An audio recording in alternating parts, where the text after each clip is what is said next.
Hello everyone, my name is Neha Gaur. I hope you all have done your preparation for the mathematics exam.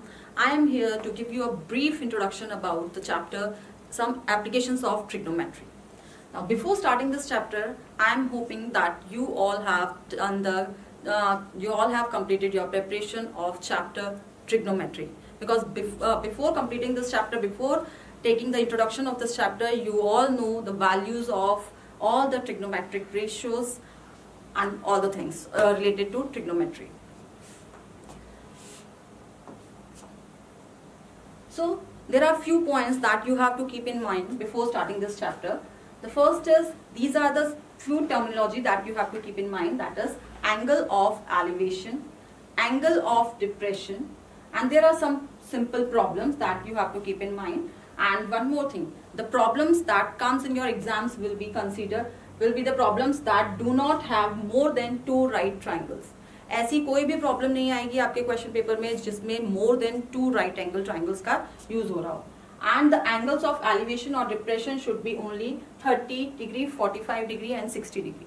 जो भी angles use होंगे उसमें वो सिर्फ आपके sine 30 degree, sine 45 degree, sine 60 degree as well as cos and tan. The question will be of only 30 degree, 45 degree and 60 degree. Let's understand what is angle of elevation. Angle of elevation को understand करने से पहले मैं आपको एक छोटी सी story सुनाती हूँ. तो स्टोरी में मैं और मेरे फ्रेंड हैं, हम दोनों शॉपिंग पे जा रहे हैं. तो पहले मैं अपने घर से अपनी फ्रेंड के घर पे गई. वहां से नीचे खड़े होके मैंने उसको आवाज लगाई. वो अपने घर पे थी. मैंने उसको आवाज लगाई. I called her. Then she said I will take only 5 minutes, I am coming. So I was standing outside her house. और बस मैं ये देख रही थी उसके घर के आसपास खड़े होकर कोई क्या करता है. तो बस मैं ऐसे ही ऑब्जर्व कर रही थी. कुछ देखा मैंने कि उसके घर के पास में एक पेड़ है, वो ट्री, और उस पेड़ के ऊपर एक पिजन है, कोई बर्ड है वहां पर, वो पिजन है. So I was observing that pigeon only. मैं उस पिजन को ऑब्जर्व कर रही थी. और उस पिजन को ऑब्जर्व करते वक्त, लेट्स टेक अ पॉज. अब उसमें एक पॉज लेते हैं. अब मैं उस पिजन को ऑब्जर्व कर रही हूँ. अब यहाँ पर I am standing over here, मैं इस जगह पे खड़ी हुई हूँ ऑब्जर्व करते रहे. तो जो पर्सन जो ऑब्जर्व कर रहा है, that person is the observer. उस पर्सन को हम बोलते हैं ऑब्जर्वर. और जिस चीज को ऑब्जर्व किया जा रहा है, that thing is called as the object, और you can say that is the target, जिसको हम ऑब्जर्व कर रहे हैं. तो यहां पर ये एक ऑब्जर्वर है और दिस इज द ऑब्जेक्ट. अब जो ऑब्जर्वर जब अपनी आईज से उस टारगेट को जब ऑब्जर्व कर रहा है, देख रहा होता है, तो वहां पर जो लाइन बनती है, वो line, that line is called as the line of sight. उस लाइन को बोलते हैं लाइन ऑफ साइट. और उसी ऑब्जर्वर को जब हम बिल्कुल सामने, ऐसे ही बिल्कुल सामने देख रहे हैं, तो वहां पर एक इमेजिनरी लाइन क्रिएट होती है. That imaginary line is called as the horizontal line. That imaginary line is called as horizontal line. अब इस line of sight और horizontal line, इन दोनों lines के बीच में एक angle form होता है. वो angle, that angle is called as theta, and it is the name of that angle is called as angle of elevation. उस angle का नाम होता है angle of elevation. And one more thing you have to keep in mind that हमेशा ये जो angle of elevation है, angle of depression है, ये हमेशा आपके राइट एंगल ट्राइंगल में ही फॉर्म होंगे. ये पूरी ट्रिग्नोमेट्री आपकी सिर्फ राइट एंगल ट्राइंगल पर भी बेस्ड है. ना अब आप कहोगे मैम यहाँ पर तो राइट एंगल ट्राइंगल दिख ही नहीं रहा. यहाँ पर भी right angle triangle, as you can see this line of sight and this horizontal line. अब अगर आप इस टारगेट को इस पॉइंट से टच करो, ज्वाइन करोगे, if you will join the target with this point, you can see यहां पर एक राइट एंगल ट्राइंगल फॉर्म हुआ. Right angle triangle, see here it is right angle triangle. I hope the angle of elevation is clear to all. Now let's move ahead towards angle of depression. This is angle of depression. अब angle of depression किसे बोलेंगे? अब पहले तो वो मैं उस bird को ऑब्जर्व कर रही थी. नाउ अब उस स्टोरी में हम आगे बढ़ते हैं. थोड़ी देर बाद क्या हुआ, उस बर्ड ने मुझे घूरना शुरू कर दिया, मुझे देखना शुरू कर दिया उस बर्ड ने. नाउ बर्ड जो है it is sitting over here. वो ऊपर बैठी हुई है। अब मैं इस पोजीशन पे हूँ, पहले मैं उसको ऑब्जर्व कर रही थी नीचे से ऊपर, तो आपका एंगल ऑफ एलिवेशन फॉर्म हो रहा था। अब उस बर्ड ने मुझे घूरना स्टार्ट किया, so bird is here, now the bird is the observer, और वो मुझे देख रही है। आई एम स्टैंडिंग यहां पर, वो मुझे देख रही है। Now I am the object. अब वो ऊपर से नीचे की तरफ देख रही है। अब जब ये बर्ड यहां से यहां देख रही है, दिस इज कॉल्ड एज, जब भी ऑब्जर्वर किसी ऑब्जेक्ट को देखता है, उधर से जो लाइन फॉर्म होती है, that line is called as the line of sight. And जो ऑब्जर्वर की आईज से बिल्कुल ही हम बिल्कुल सामने देखेंगे, that is called as the horizontal line, उसको बोलते हैं हॉरिजॉन्टल लाइन।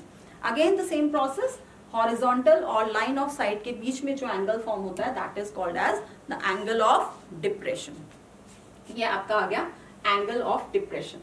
अब आप बोलोगे कि मैम यहां पर कैसे एंगल ऑफ डिप्रेशन यहां पर कैसे फॉर्म हुआ, यहां कैसे राइट एंगल ट्रायंगल? अगेन ये जो हॉरिजॉन्टल लाइन है, इसको अगर हम ऑब्जेक्ट के साथ ज्वाइन करेंगे तो ये आपका एंगल ऑफ डिप्रेशन यहां पर फॉर्म हो जाएगा। यहां पर भी राइट एंगल ट्रायंगल फॉर्म हो रहा है, this is right angle triangle, तो यहां पर आपका एंगल ऑफ डिप्रेशन फॉर्म। सो अब मैं आप लोगों को एक ब्रीफ दे देती हूँ angle of elevation of angle of depression का। Suppose this is an observer, ये ऑब्जर्वर है। If this observer is looking up, ये this is line of site.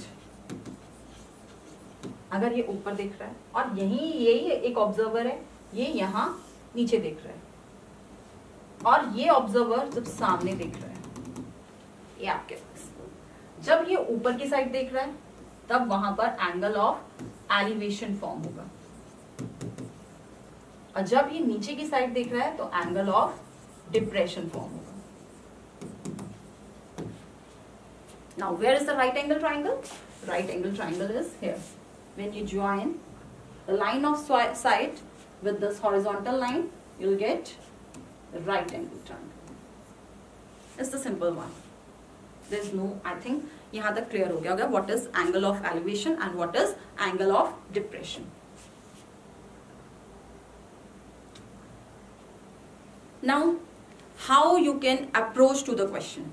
आपको क्वेश्चन प्रॉब्लम, बच्चे यही प्रॉब्लम फेस करते हैं कि उनको समझ में नहीं आता कि क्वेश्चन में पूछा क्या गया है, एंगल ऑफ एलिवेशन पूछा है कि एंगल ऑफ डिप्रेशन पूछा है। So you have to firstly read the question very much carefully. आपको बहुत ध्यान से उस क्वेश्चन को रीड करना है कि उसमें क्वेश्चन अपने, जब रीडिंग आपकी अच्छी होगी तो वहां पर अपने आप पता चल जाएगा क्वेश्चन में पूछा गया है।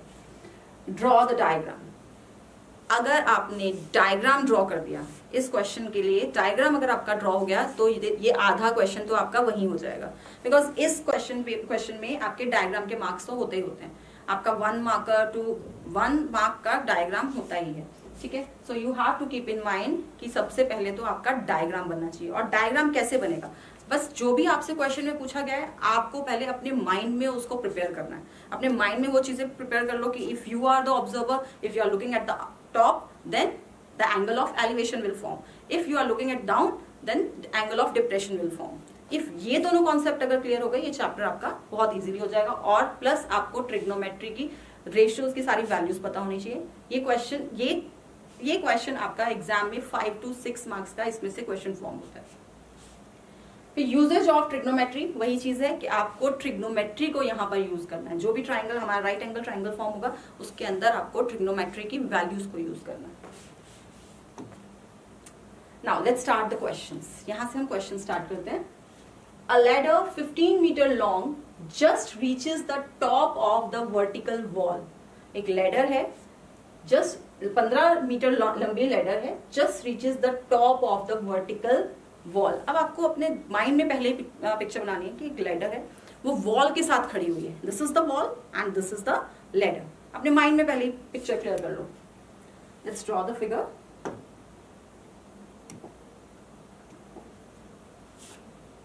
Suppose this is the wall and this is the ladder. If the ladder makes an angle of 60 degree with the wall, ये चीज आपको ध्यान रखनी है. If the ladder makes an angle of 60 degree with the wall, ladder ने wall के साथ अपना 60 डिग्री का एंगल बनाया. तो ladder ये है, wall क्या है? This is the wall. So angle कहाँ फॉर्म होगा? Here it will form. Okay. So find the height of the wall. Find the height of the wall. आपको इस wall की height को find करना है. ठीक है. So this is, just draw the base of the wall with the base of the ladder. As you can see, right angle triangle has been formed.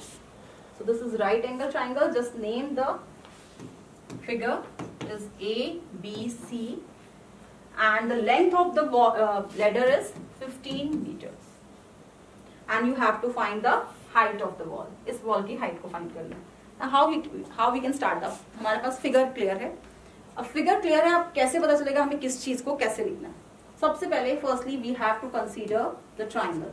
In triangle A, B, C.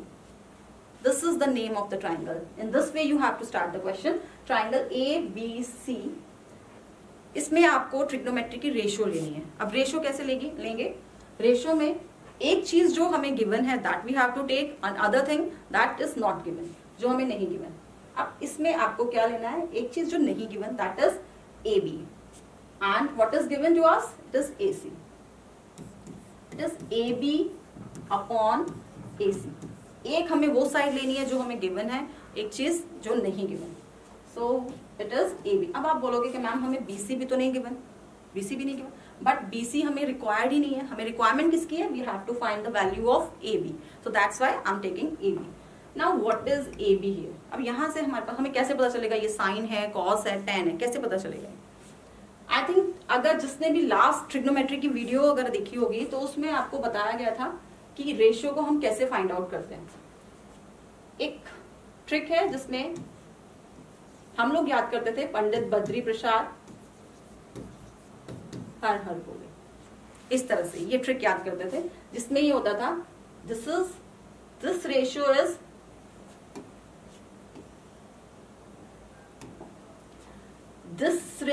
Is sine, cos, tan, cosecant, secant, cot. Sine, cos, Pandit Badri Prasad हर हर बोले, इसको हम कैसे याद करते हैं? This ratio is called as sine, this is cos, this is tan, और इसका ऑपोजिट हो जाएगा आपका कोसेकेंट, सेकेंट, कॉट. सो अब ये कैसे पता चलेगा इधर कौन सी रेशियो आएगी? नाउ ए बी क्या है? ए बी क्या है? A B is perpendicular. Is it perpendicular? वैसे तो परपेंडिकुलर ही दिख रहा है, but it is not a perpendicular. आपने लास्ट वीडियो में देखा होगा कि जो भी हमें थीटा दिया होता है, whatever the wherever the theta is given, theta के ऑपोजिट वाली side will always be perpendicular. ये हमारा थीटा है तो इसके ऑपोजिट में ये हमारे पास परपेंडिकुलर हो गया. तो डेफिनेटली ये हमेशा ही राइट एंगल जो है, एंगल के ऑपोजिट वाली साइड हमेशा हाइपोटेन्यूज होती है. तो what is left? Only base is left. So this side is called as the base of the triangle. वैसे ये परपेंडिकुलर है, but theta is here. If theta अगर यहां होता थीटा तो ये आपका परपेंडिकुलर होता, but theta is here, that's why perpendicular will be this one. So that means कि that means AB is your base, so it is B and AC is your hypotenuse H. अब base upon hypotenuse क्या होता है? What is base upon hypotenuse? It is cos. Cos, अब cos कौन सा वाला angle है? Cos 60 degree. It is cos 60 degree. It's now very simple. Now question, half of the question has been solved. Base is your, that we have to find. This is AB and AC is given 15 meters. Now what is the value of cos 60 degree? Cos 60 degree की value क्या है? ये आप सबको I hope निकालनी आती है. नहीं आती तो लास्ट वीडियो आप लोग चेक कर लीजिए. So it is 1/2. ट्रांसपोजिंग सबको आती होगी. A B value we have to find and 15 is in division form. Then if we transpose it will get 15/2. 2. So the value of AB is equals to 15 upon 2 is 7.5 meters. I hope this question is clear to all. If there is any problem, please let me know. Yes, students, now this is the second question. So this is the second type of question.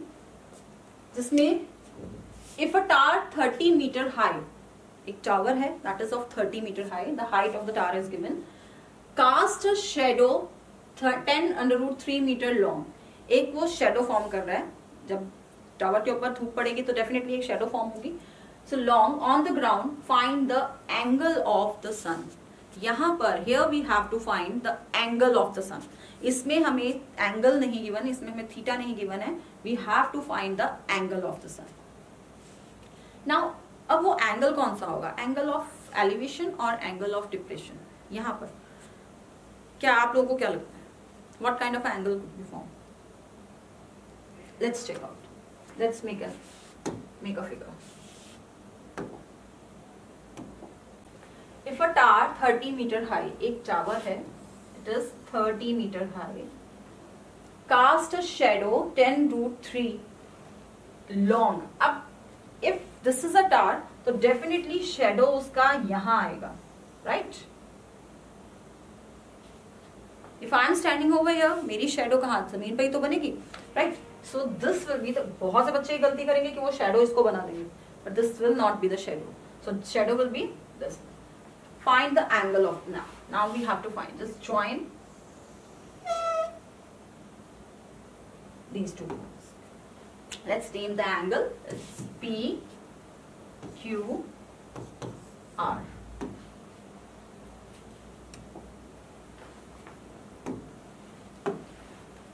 So dimensions are, if the tower is 30 meter high, this is 30 meters. Cast a shadow of 10√3 meter long on the ground. Find the angle of the sun. अब angle of the sun means sun यहाँ पर observer is standing here, वो sun को देख रहा है, तो sun का angle उसको form करना है, तो this will be the theta. अब हमें angle find out करना है. We have to find the theta over here. So how we can find? Again, process is same. So in triangle, we have to start the question from like this only. In triangle, P, Q, R, whatever the name of the triangle is, you have to start from here only. Okay. So now again, so what is given? I told you जो हमें दिया होता है एक वो लेना है, जो हमें निकालना होता है एक वो साइड लेनी है. But यहाँ पर तो दोनों चीजें given है. यहाँ पर what we have to find? We have to find the theta. अब थीटा कौन सा वाला? साइन थीटा लेंगे, कॉस थीटा लेंगे, ये कैसे पता चलेगा? वो किससे पता चलता है? हमेशा रेशियो से पता चलता है. अब रेशियोज कैसे लेंगे? Now theta is this. अब आपको पता है कि जब थीटा जो भी साइड दी होगी उसके ऑपोजिट वाली साइड हमेशा परपेंडिकुलर होगी. So P Q is, so that means perpendicular. सो हम इसको ऐसे लिखते हैं, it is perpendicular upon base. Now what is perpendicular here? That is PQ upon QR. Now PQ क्या है? What is the value of PQ? It is 30 upon 10√3. This is 30 upon 10√3. Now 30 upon 10√3 exactly है क्या? Perpendicular upon base क्या होता है? यहां पर देखेंगे अगेन, परपेंडिकुलर अपॉन बेस, ये बोला था आपको sine, this is cos tan. So as you can see, perpendicular upon base is tan. So that means it is tan theta. आपका ये क्या बन गया? tan theta. That means अब हमें जो भी वैल्यू आएगी tan के अकॉर्डिंग उसको निकालना है. अब tan theta is equals to 30 upon 10√3, right? So now simplify it. It is 3 upon √3. I think in your 9th standard you must have done that whenever the denominator is in under root form, then we have to rationalize it. Now when we rationalize, we cannot leave the question like this, हम ऐसे question नहीं छोड़ सकते. जब भी आपका denominator आपका under root में है, we have to rationalize it. Okay, so when we multiply will get 3 under root 3. Under root 3 into under root 3, it is under root 9, and the square root of 9 is 3. So I think we can simplify it. So tan 30 degree, tan theta is equals to under root 3. अब tan की किस value पे, किस degree पे आपकी trigonometric table में under root 3 value होती है? It is tan theta is equals to 60 degree. Means tan की वैल्यू आपकी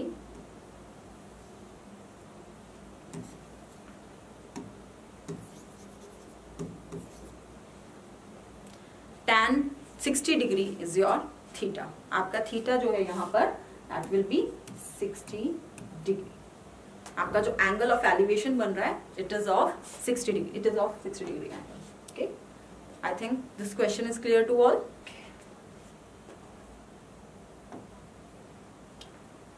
So this is the next type of question in which an aeroplane is flying at a height of 300 meter above the ground.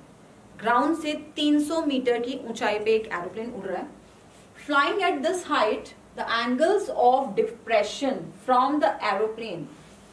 Here it is, angles of depression. Angles of depression from the aeroplane of 2 points. 2 points पे आपके angle of depression बन रहे हैं on both the banks of a river. वो एक river के ऊपर से जा रहा है, और banks मतलब किनारे. river के 2 किनारों के ऊपर वो 2 angle of depression form कर रहा है in the opposite direction. दोनों ही angle of जो depressions बन रहे हैं वो opposite direction में बन रहे हैं. are 45 degree and 60 degree respectively. Find the width of the river. You have to find the width of the river. उसकी चौड़ाई, river की चौड़ाई को आपको find out करना है. So firstly, let's start with the diagram. I think diagram is clear. An aeroplane is flying at a height of 300 meters. एक aeroplane है जो 300 मीटर की हाइट पे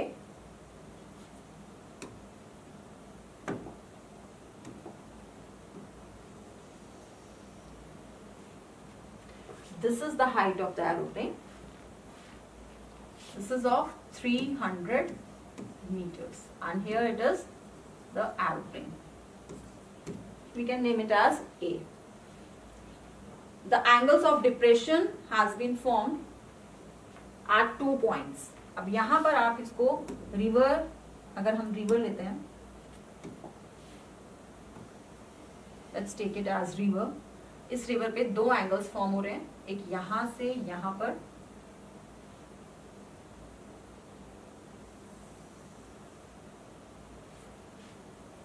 अब एंगल ऑफ डिप्रेशन कहां पर फॉर्म हो रहा है, अब बनेगा कैसे? आप लोग यहां से ये एंगल नहीं बना सकते डायरेक्टली, ठीक है? एंगल ऑफ डिप्रेशन कैसे फॉर्म होगा? देखिए, ये एरोप्लेन है यहाँ पर, उसके वो 2 लाइंस हमेशा, चाहे एंगल ऑफ एलिवेशन हो चाहे एंगल ऑफ डिप्रेशन हो, हमेशा आपके पास 2 लाइंस होंगी, एक line of sight and other is horizontal line. और हॉरिजॉन्टल लाइन कैसे बनती है? This is the horizontal line, this is the horizontal line, और definitely this will be the line of sight, क्योंकि यहां से वो इधर ऑब्जर्व कर रहा है इस बैंक पे, रिवर के, ये रिवर के 2 किनारे हैं, एक इस जगह पे एक इस जगह. This is the observer, aeroplane is the observer and banks are the objects, ठीक है? So this will be the line of sight and this is also the line of sight. Obviously ये दोनों, इन दोनों जगहों पे आपके एंगल ऑफ एलिवेशन और एंगल ऑफ डिप्रेशन फॉर्म हो रहे हैं, ठीक है? हमारे एंगल्स ये, this is the perfect diagram. अब लेकिन आप यहां पर भी इसको नहीं छोड़ सकते, बिकॉज जो भी एंगल्स फॉर्म होते हैं हमेशा वो राइट एंगल ट्राइंगल के अंदर ही फॉर्म होंगे. कभी भी ट्राइंगल के बाहर कोई भी एंगल नहीं होगा. तो ट्राइंगल के बाहर नहीं होगा तो डेफिनेटली इनसाइड होगा. इनसाइड कैसे बनेगा, कैसे पता चलेगा हमारा कौन सा एंगल कहाँ पर? तो ये देखिए, आप अगर ऑब्जर्व करोगे, ये आपकी horizontal line and this is the line of site. इधर से आपके पास एक जी बन रहा होगा, जी. सो ये जी, जो ये एंगल होगा वही यहाँ पर इसके इंटीरियर में ये वाला एंगल फॉर्म, यहाँ पर आपका ये आ गया राइट एंगल ट्राइंगल के अंदर. So this is the this is called as alternate interior angles. Same this side also. Here it is.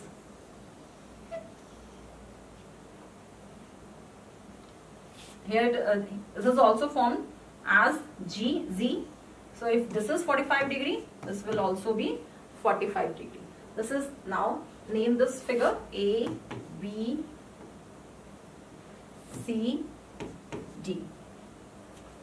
And what we have, I think if this figure is clear, now what we have to find? We have to find the width of the river. River की width को find करना है. And what is the width of the river? यहाँ से यहाँ तक. This is the width of the river. Now this width is divided into two parts.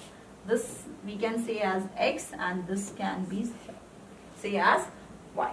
So I have divided this width into two parts. So I told you earlier that आपके पास ज्यादा से ज्यादा question कैसा आएगा जिसमें आपके दो right angle triangles form होंगे. So this question is of that type. Now let's start solving this question. So firstly what we have to find this, that is AB upon BD. Now what is perpendicular upon base? Again, perpendicular upon base is tan. It is tan 45 degree. Okay, so tan 45 degree. So what is the value of perpendicular? It is 300. And what is base? It is X. And tan 45 degree is 1. Now just multiply it. It is 300 is equals to X.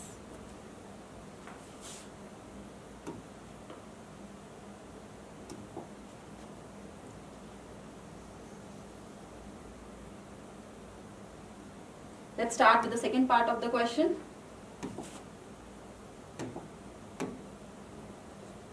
Let's take another triangle. In triangle ADC. अब इस triangle, पहले हमने ये वाला triangle solve कर लिया, यहाँ से हमारे पास x की वैल्यू आ गई. Now we can solve, we have to solve triangle ADC. Again follow the same process. It is perpendicular upon base. Perpendicular upon base is tan 60 degree. Perpendicular upon base is tan 60 degree. Now what is perpendicular? Perpendicular here is AD upon DC. What is the value of AD? It is 300 and DC is Y and value of tan 60 degree is under root 3. बेटा you have to learn all these values. अगर नहीं आती please मुझे comment box में बताइए कि अगर ये वैल्यूज आपको निकालनी नहीं आती है. I will explain the whole table to you again. Now just again transpose it. It is 300 is equals to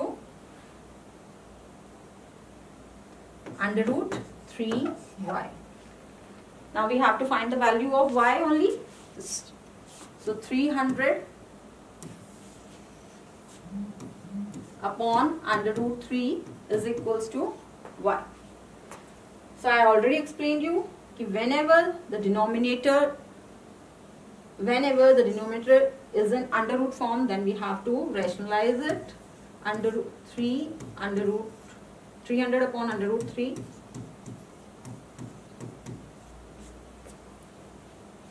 Just solve it. It is 300 under root 3 upon 3. It is, just simplify it, 100. So the value of y is equals to 100 under root 3. So this is the value of y. हमारे पास x and y दोनों की values आ चुकी है. Now but we have to find the value of BC. BC is called as the width of the river. So BC is equals to x plus y. X is 300 and y is 100 under root 3. So it is 300 plus 100. The value of under root 3 is 1.732, I think. It is 1.732. So it is 300 plus 173.2. So when we add it, we'll get 473.2 meters or kilometers.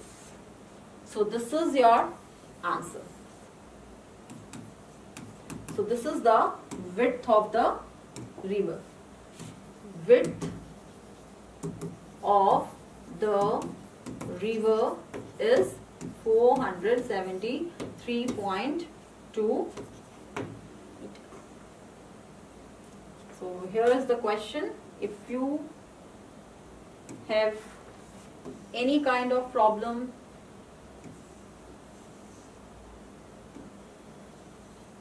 then you can ask me in the comment section. I hope you all are preparing yourself very well. If you are facing any kind of problem, you can comment in the comment section. Thank you.